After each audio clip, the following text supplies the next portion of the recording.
খেলাফত মজলিসের মহাসচিব মাওলানা মোহাম্মদ মামুনুল হক বলেছেন, ১৯৭১ সালের মহান মুক্তিযুদ্ধে শেখ হাসিনার পরিবারে একজনও শহীদ নেই। শহীদ তো দূরের কথা, তার পরিবারে একজনও মুক্তিযুদ্ধের রণাঙ্গনে যুদ্ধ করেনি, অথচ তারাই হয়ে গেল মুক্তিযুদ্ধের বড় নেতা।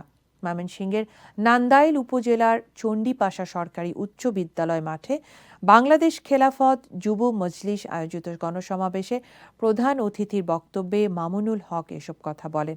মাওলানা মামুনুল হক বলেন, পেশি শক্তির বলে হাসিনার সন্ত্রাসী বাহিনী ছাত্রলীগ ছাত্র জনতাকে ভয় পাইয়ে দিতে চেয়েছিল, কিন্তু দেশের মায়েরা তাদের সন্তানদের প্রেরণা দিয়েছে। ফ্যাসিবাদের বিরুদ্ধে লড়াই করার জন্য সন্তানকে বুলেটের মুখে ঠেলে দিয়েছে। মামুনুল হক বলেন, হাসিনার মতো এত ভিতুর ডিম বাংলাদেশে আর জন্ম হয়নি। স্বৈরাচারী এরশাদ ক্ষমতা ছেড়েছে, কিন্তু তিনি তার নেতাকর্মীদের অরক্ষিত রেখে দেশ ছেড়ে পালাননি। বন্দিত্ব বরণ করেছেন বছরের পর বছর, তবুও দেশ ছেড়ে পালিয়ে যাননি।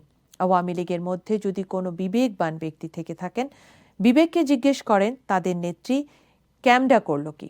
দীর্ঘতম সময়ের প্রধানমন্ত্রী এদেশের মুখে চুন কালি মেখে দিয়েছে।